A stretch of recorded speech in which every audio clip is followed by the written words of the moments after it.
Hi, and welcome to this Hangout on Air, unexpected Hangout on Air, but a great one all the same with Jessica Ralli, who is the Early Literacy Coordinator at Brooklyn Public Library. Welcome, Jessica. Hi, thank you so much for having me. I'm really excited about this one. Jessica is part of our presence at the Digital Shift Conference happening today, which is October 14th for anybody who's watching now or later. We are talking about doing a presentation about Brooklyn Public Library's Ready, Set, Kindergarten curriculum, and Jessica has been doing so much exciting and innovative work, and we just started partnering with Brooklyn Public Library as part of Beanstack, which is of course the company that I helped to co-found. And we wanted to invite you to share a little bit more about your work, and as part of that, for anybody who is watching, you can go to our YouTube channel, to youtube.com/Zubeen4Kids. And you can see a great presentation that Jessica put together all about Ready, Set, Kindergarten and how it's connected to Brooklyn's larger texting campaigns and how they've really integrated that technology into the program to help enhance it. So that's what we're going to talk a little bit about today. And I really encourage you to go watch that video. It's a terrific presentation. For anybody who wants it, Jessica's also willing to put it into PDF format, so it can be particularly helpful. And I'm hopeful that a lot of other people will hear about it. I think it's a wonderful program, and let's get going, okay? Yeah. So Jessica, tell me first a little bit about sort of how long Ready, Set, Kindergarten has been in action, and how you were sort of part of the beginnings of it, or more recently, or you were there from the very beginning, and sort of how it's been. Yeah, sure. I mean, I definitely have not been there from the very beginning. It's been around since 2008, and I've been here for just over a year. And Ready, Set, Kindergarten actually started out being called Weekend Stories. And the idea was to provide a program on the weekends for parents who work all week long. Because the program, which is geared towards ages 3 to 5, and I can tell you a little bit more about the structure of it. But the real important part of it is that it's for parents as well as kids. And so parent engagement and giving parents ideas for just basic, simple early literacy activities that they can do at home every single day with their kids to help them get ready to read. That was really the impetus for starting the program.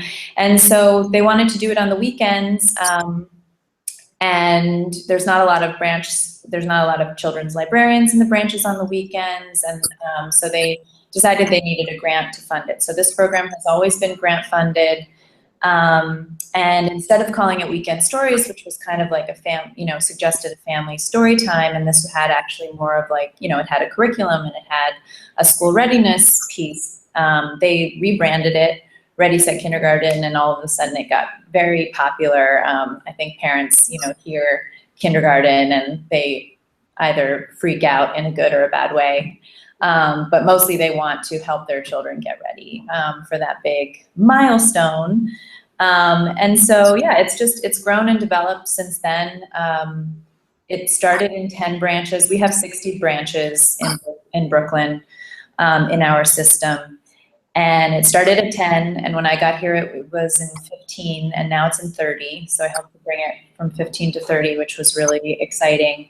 And yeah, that's how it's all started. It's been funded by many different grants. We're lucky right now that it's funded in large part by a huge grant from the New York City Council as part of this early literacy initiative that's citywide, called Cities First Readers. That is a partnership between the 3 library systems here in New York, which the Queens Library System, New York Public Library, and Brooklyn Public Library, and then I think 5 early literacy organizations that work here in New York and nationally. And have you found that the cross-section of parents has sort of remained the same, or is that what the library has found, or has like the rebranding of it and this new emphasis on kindergarten, has that made so that you have a wide array of different types of folks who are taking advantage of the program? Yeah, that's a good question. I mean, I think people have become more aware of the importance of early childhood education in general. And I think that's happened in conjunction or at the same time that this program has grown and was rebranded. So I'm not sure, what is causing the increased interest. But it's very exciting for me. I have a background in early childhood education. I was a special ed teacher for 5 years. And just to see that, at least in New York, that there's a policy change when it comes to a lot of early childhood initiatives, that has been incredibly exciting. We have universal pre-K now as of the last 2 years. So 75,000 kids who didn't have pre-K 2 years ago now are in high quality pre-K across the city. So that's really exciting, and that contributes to parents' awareness of the importance of learning before you get to kindergarten, and what that really should look like and what that should mean. And the library's always been an important part of providing those experiences, because it's, there's a branch in every neighborhood and the programs are free. And this program, I think, has helped to fill some of the gaps that we can't offer just because of lack of funding and staffing issues and things like that. Yeah, and so just like programmatically speaking, you meet every Saturday, so that it is like you said, a way for parents who are working during the week able to participate still and be there and really themselves understand. And the audience is really parents. That's the idea, right? That's your audience is. And what happens, like how you said, there's 6 sessions. So how long is a session? What's typically happening during a session? Can you give us just a kind of an overview of what's happening? Sure. So the way it works, we have 3 seasons a year. We do it in the fall, in the spring, and in the summer. And each season consists of 6 sessions. And those sessions, you'll have to forgive me, my voice is a little, 1 second. Chamomile tea.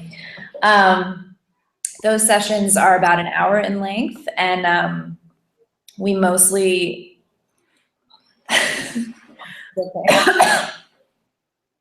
this is what happened on my conference call earlier. I'm so sorry. I have a toddler who goes to daycare and gets me sick every single week. So let me just take a few more sips.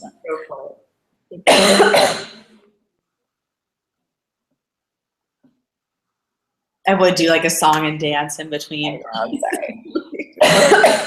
Okay. So we have those 6 sessions. They're an hour in length, and they're kind of structured like a combination of, if you've ever been in a pre-K classroom or a kindergarten classroom, like a circle time, where there's, maybe a story, there's some singing, there's some language activities, some interactive activities, and then there's usually a craft or a math or a science activity, something that's more hands-on in the second half. And then we actually, at the end of every session, we survey parents to see whether, in the introductory survey, it's just about, what they've learned and, what they've gotten from this session, and sort of also to give us a baseline of how much they already are reading at home with their children. And then each subsequent session, we survey them on whether they're using some of the tips that they've learned at home. And we do get a lot of really interesting data over time, because even though it's not required for parents to come to all 6 sessions, many do. So we get to see whether they're, increasing their reading at home with their children, and whether they're, using these ideas, which is kind of empowering. And it's nice to share that with, with people at the library and our department, and also our facilitators, just to show them that, hey, like what you're doing is actually getting across to parents. So surveying is a big part, also for our funders, to show them, that what you're paying for is really making a difference. Yeah, I was going to ask about measurements. So that's how you're actually surveying at the very beginning of the program, and then at the end, and then for people who are coming back, you're surveying people. If this is like your 2nd or 3rd time, you could conceivably have like 6 different surveys over the course of your time there. Exactly. Yeah, we have this very sophisticated color coding method. So parents get a different color survey based on how many times they've been to the program, which, you know, is not an exact science, and sometimes people fill out the wrong survey, but what percentage would you say have come over, you know, for all 6 versus just 1? Like, what sort of, how does that shake out? Well, that varies a lot from branch to branch, and that's not actually one of the things that we sort of boil down the numbers of, but I don't know, just anecdotally, I would say that about half of the parents come, you know, are repeat, probably a little bit more than half are repeat visitors. And we have actually some families that come, you know, when their child is 3, 4, and 5, and they age out of the program and they're very sad about it. And then they have other children, you know, younger children that start, and so then they're all happy because, yeah, I have another 3-year-old. And so I think, yeah, one of our facilitators told me an anecdote that at his branch, which is the Highland branch, he has a family that he's been a facilitator for about 6 years, and he's gone through all 3 of their children. So that's a really cool story. Yeah, I can imagine. And then, like, it'd be really neat if you could, you know, one day, like, sort of layer, you know, longitudinally look and see how those kids fare. Yeah, that would be, yeah. Well, we do in the final survey, we collect, you know, phone numbers from anybody who is willing to talk to us. So I do, you know, if people have left particularly compelling anecdotes, I call them just to get more information. That's really cool. So you could go and check in on them. Yeah. And then, so tell me a little bit about, like, well, I was going to ask this question later, but I think it's kind of coming to me again right now. It's like, when I talk about I think this program is really amazing. And when I watched your video, saw the overview of sort of saw it in its whole. I talked about it with a lot of people, with some of our partners. And what I noticed is some of the larger partners, they're like, oh, that's really cool. Like, let's learn more about it. They're kind of interested in doing something similar. And sometimes some of the smaller libraries are like, oh, that's just like, Brooklyn can do it. Brooklyn's huge, you know. But what are your thoughts as somebody who's in, obviously, the scale of this program? That is true. You said you have 60 branches. You're getting, you know, a lot of funding from you know, places that are, you know, pretty institutionally grounded. You know, that's a bunch thing there. But what do you think about sort of ways that you, like, what are some of the primary, like, the key components of what you're doing that you think could be sort of maybe if you had to sort of pull them out of context, or maybe that's the wrong way of thinking about it, but if you were designing something for, say, a slightly smaller system, what would be some of the elements that you'd say, can't lose this? This is really what's at the, you know, the core of RSK. Yeah, I mean, well, we, first of all, definitely realize that we're very lucky in Brooklyn, and we have the attention of a lot of big organizations that give us funding. So that's really amazing. It's amazing that this program's been in existence since 2008, purely funded by grants. But I mean, I think, you know, the core of the program is really simple, and especially for libraries. I go into this more in the presentation, but you know, when I say curriculum, it sounds like this very big official word, but we base the curriculum that we use on Every Child Ready to Read, which talks about the 5 practices that parents can do with their children, parents and caregivers can do with their children at home to get them ready to read. And those are talking, singing, reading, writing, and playing. So each session is based on this, and then we choose books that relate to those practices, and we share books and we share songs, you know, that again relate to the practices. So, you know, for the writing session, for example, we share books that are about writing recipes, books that are about going shopping and making shopping lists, stories that you know, are written in a way that show a lot of handwriting or something like that. You know, and then we do songs that involve doing finger plays, and we talk to parents about the importance of, you know, doing finger plays, playing with Play-Doh and stuff like that, with the development of the fine motor muscles. And then we usually do an activity that encourages writing and drawing and scribbling. So what I just described is not that different from, you know, from a story time. It's a story time with books and songs and a craft activity. And so I think it's definitely you know, we're just thinking about it a little bit more formally in terms of, you know, let's do some things that kids are going to be doing in pre-K and early in kindergarten, and let's really show parents specifically things that they can do at home to continue the learning for continuity, you know, between the program and starting school. Also, I just wanted to add that we have our entire curriculum on a wiki that's open that I can provide the link for. It's readysetkindergarten.pbworks.com, and we are definitely willing to share that. It's open for anybody to use. People have actually translated it from other library systems into Spanish for us. If anyone wants to translate it into other languages, that would be great. But feel free to look through there and to use it and adapt it. And if, you know, we just ask that if you use it outright, credit us, but otherwise we're totally willing to share all of that. And it's a great place to just look for ideas as well. Yeah, I mean, I would think that a lot of the heavy lifting would come definitely in the beginning, like as you're planning your program, like creating a lot of the curriculum, what you do. And if you've already provided a lot of that, it's sort of something you could, you know, scale down or tailor, that would be a major part of it. And then obviously, you know, staffing and training people to deliver that. But, you know, for a smaller system, you know, a lot of people are wearing a number of hats. So that's going to be that's going to be the children, that's going to be whoever is doing children's generally, you know, is probably already accustomed to delivering training and doing some other things that, you know, that's like a benefit of a smaller system, because they'll be accustomed to doing things. I could definitely see how this could translate. Yeah, I think another main piece, I guess, is doing it at a time where you can have parents come, just because, you know, like I said, that parent engagement is like the main piece. Excuse me. So I think, you know, having it on the weekends for us has been crucial because, you know, again, we want it to be at a time where they can be there.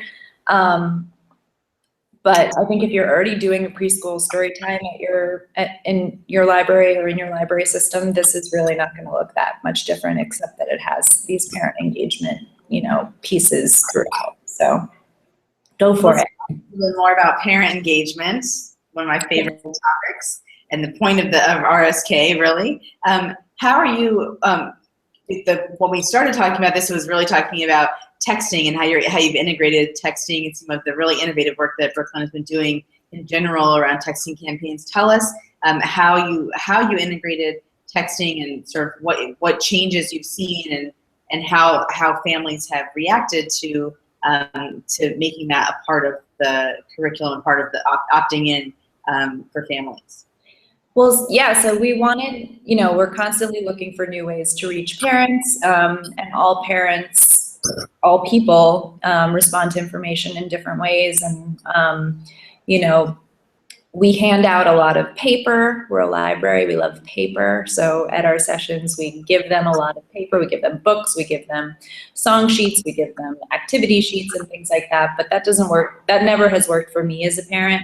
I don't like having a lot of paper around, and I don't always look back at it, you know, if I have it. So we looked into some research that talked about how if you are able to give parents ideas for activities to do with their children that they can weave into the daily schedule really easily, they're so much more likely to do it. And if you can deliver it even like at a time where they can act upon it right away, they're more likely to actually do it. So we thought, well, how can we do this? And we were at a meeting where we were discussing other texting campaigns. There are a lot of them that, you know, there's one in New York called Talk to Your Baby, which is all about the importance of talking and singing, playing with your baby for language development. And we were getting really excited about this idea. And then when we further looked into the data on texting, we saw, you know, like 87% of Americans have cell phones. This is so much more than, you know, people that have computers. And that there's I can't remember, I think it's, 97% open rate. So when people receive text, they actually open them, which is not the case with emails, and it's not the case with, you know, Twitter and Facebook click-throughs and things like that. And then it also reaches younger populations, it reaches immigrant populations. And so there are, we have a lot of young parents, we have an incredibly diverse community. So this was just really exciting to us, and we thought, we had to give it a try. And then we found that our texting system that texts people about their overdue books and fun stuff like that wasn't being fully utilized, so that if we collected numbers, we could actually use this texting service that we already had to send out whatever we wanted, as long as it was 140 characters or less. So we decided to pilot it through the Ready Set Kindergarten program, and we told parents about it, and we said, because they were always asking, like, what am I supposed to do between the seasons, because there's about a 6-week gap between seasons, and I don't want my child to forget all the things that they're learning. And so this is not only a way to have continuity between sessions when the program's happening, but also in that 6-week gap. So the way it works is that parents sign up at our program, which we found really works because they already trust the program and they already know that the information is something that they're going to want to receive. We've had less success at outreach events where they don't really know us and they don't really know what we're going to be sending them, so they don't really sign up. So they sign up, and then they receive 1 text a week with an early literacy activity. It could be a Play-Doh recipe. It could be a suggestion for a dramatic play activity. It could be a link to a YouTube video that's educational. It could be a number of things. And again, all the tips that we share are linked to the Every Child Ready to Read practices. Your team centrally create all those tips? Do you create all those tips? What'd you say? You create all those tips? Who's writing? Oh, that I did in the beginning, but I actually, we had a lot of them already written.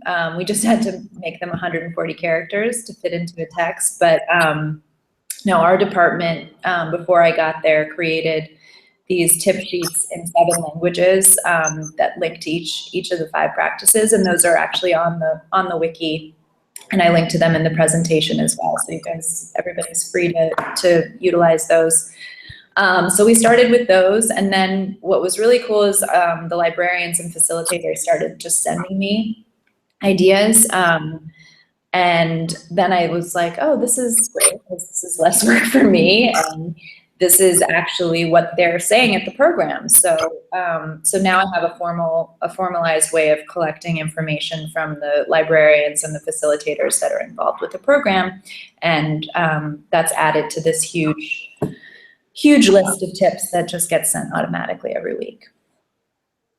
And are parents getting the same? Is it like you start in a queue, like, so I'm new, this is my first text, is there just a number, basically like 1 to 1,000 or whatever of tips, and you're just getting them in that order once you sign up? No, unfortunately not, because we're still using this sort of piecemeal texting technology, but we're actually looking into using a service that would be a more traditional opt-in, text literacy to 877 or whatever it would be. And then that would allow us to do a lot more maneuvering and to even have a Spanish option, and to have people be able to send us information, feedback on what they're doing, and what they're learning. So right now, once you sign up, you just sort of fall into the queue and you get whatever the next tip is in line. But we kind of have it structured so that it's a read. I think it's a read, talk, write, sing, play, read, talk, write, sing, play structure. So every week you're getting a different practice, basically. Which of the Every Child Ready to Read practices do you find that parents have been most embraced the most, and which are they furthest away from understanding? My guess would be like play is going to be the one that's like the hardest to convince. Yeah. Or is that not true? And then what is sort of the one that parents kind of already know, or they don't already know, but they already have intuited it? Well, I think if they're in the library, they're really aware of the importance of reading. Maybe that's a huge assumption, but I think it takes a lot to just get to the library and get in the doors, not just in terms of physically getting there, but just understanding what the library has to offer your children, knowing that it's a place for young children, knowing that your child is going to get something out of it, knowing that you should have lots of different books at home, not just one book. Or no books. So I think by the time, our families get to the library, and especially to a program, they do understand the importance of reading, but they may not understand it in a more nuanced way, and some definitely do, but we make a point of explaining, that it's not just how often you read, but it's how you read with your children, the kinds of things that you see the librarians and facilitators doing and modeling, like asking questions and reading interactively, and then we talk a lot about book choice, and parents often are very, very into leveled books, and especially as their children get older, and we try to focus a lot more on choosing books based on children's interests, and that if they're coming at it from a positive. If you do that, then they will approach reading from a positive place where it's bringing them joy, and it's not bringing them anxiety, because reading instruction can be very difficult later on for kids. So you don't want them to start off kind of seeing the book and not better. Kindergarten nowadays, it's like you go. It's good to get parents on that. Yeah. That perspective, that worldview going in. What, since we're talking about interests, I'll put in a plug for doing your program. We just started our partnership. What is your, what was sort of like, your own, personal like interest in sort of seeing that connection between the work that you're doing at Ready Set Kindergarten? You've been, the most active member of the Brooklyn staff, and sort of creating content. I can see that you really have a vision for our service, helping you to really realize, what you want to see happen with RSK. So would love to have you speak to that a little bit. Sure. Well, I was very excited. I've been using the demo of Beanstack, I guess, since April when you guys gave it to us. So I made a profile for my son, and I love technology. So I guess, I'm one of the parents that, at a program, if you hand me paper, I'm going to be like, but if you tell me a cool website to go to, or an app to use, or just, something that I can easily access on my phone, I'm very excited about it, and I'll probably use it. So this was ideal for me. And I think when I dug deeper into it and discovered things like the learning tracks, and the themes and the book lists, then I thought about it less of like, less as with my mom hat on and more my like curriculum coordinator hat on. And it's very exciting. The possibilities are sort of endless, how we can tie this into programming. For Ready Set Kindergarten, the learning tracks have been most exciting to me because, again, at the end of every session, we're just sort of, letting them walk out the door and hoping that they'll do these things, but we don't have something to guide them along necessarily throughout the week or throughout the many weeks, or we may never see them again. But if they sign up for Beanstack and they, search Ready Set Kindergarten tag, then they will be guided towards all of these learning tracks. I've only created 3 so far, but I'm planning on creating many more because it's really fun.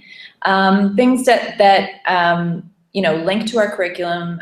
We can direct them to books that maybe we didn't get a chance to read in the session, activities that I would have loved to do at the library, but they're too messy, or we didn't have the capacity to buy the materials and things like that. We're very limited what we can do in the library, but the sky is the limit when it comes to creating these learning tracks.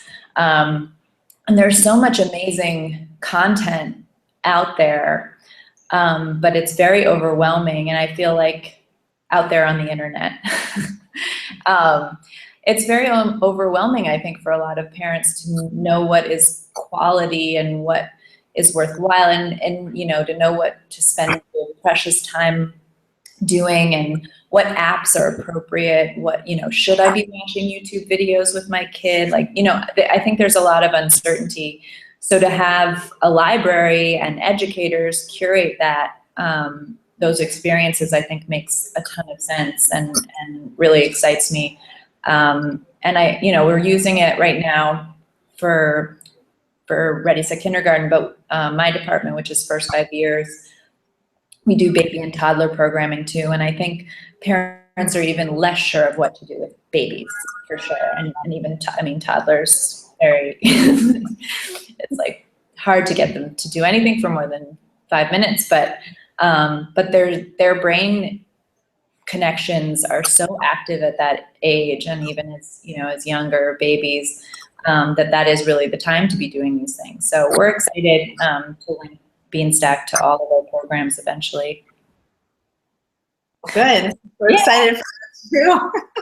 And I just can't tell you, I'm just really, you know, so happy to have you all as a partner, but especially like, I think that this program, maybe because I have a kindergartner in my house, sort of seeing, you know, I've watched that progression and have thankfully, because of our work, have been paying really close attention, you know, to all of the different things that libraries do and can bring together, and sort of looking at every child ready to read, and like bringing all of these very important to-do lists, you know, basically for your kids, you know, like having that and having a program that would really help lay that out for families, I think is absolutely critical, you know, and it's really is so important, because well, it's wonderful to have universal pre-K and to have schools that, you know, have school for kids, like what's happening. Kids are with their parents all the time, and that's like, you know, that's that #1 indicator. And the fact that, you know, the library can help kind of close that gap, and, you know, for other families, even, you know, make it an even easier transition to kindergarten, I think is really, so I'm excited about that, proud to be working with you all. Again, I want to point people to your presentation. You covered a lot of it here, but so first of all, your wiki page, let's remind you about the wiki page. That's where the information directly is. And I know you said in the presentation too, but want to say it again? Sure, it's readysetkindergarten.pbworks.com. So PBWorks is just a wiki site. So if you just put in Ready Set Kindergarten, one word, .pbworks.com, you should be able to access everything. And our whole archive of every season's curriculum is on there, and book lists and things like that. And then also the sort of overview presentation that you did is on our Zubeen YouTube page. So youtube.com/Zubeen for kids, which if you're watching this, you're probably already on. So just go look for it to your right. And I think that's it. But Jessica, I want to give you one last chance. If there's anything you wanted to say or you get to cover, or wanted to make sure that people hear about the program in general, this is your moment.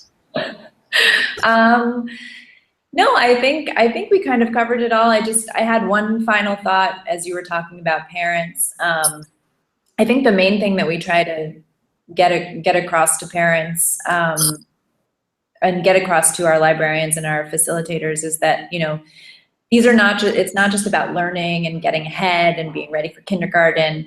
It's incredibly rewarding and exciting on a very deep level for parents and caregivers to see their children enjoying learning and growing, you know, and so learning is the same as growing. And I think, you know, there's often a focus on just achievement, but we want to focus more on, I guess it's more the touchy-feely part of learning and growth, and that reading with your child and doing all these things with your child is a real bonding experience, and it strengthens the relationship between parent and child. So that's something that we often like to stress. I'll leave you with that. A good place to end. Thank you so much, Jessica. Again, Jessica's from Brooklyn Public Library and works in early childhood education, and speaking to us today about Ready Set Kindergarten and Brooklyn's texting campaigns and those different connections. So thanks again, Jessica. Thank you, Jordan, for having me, and thank you, Beanstack.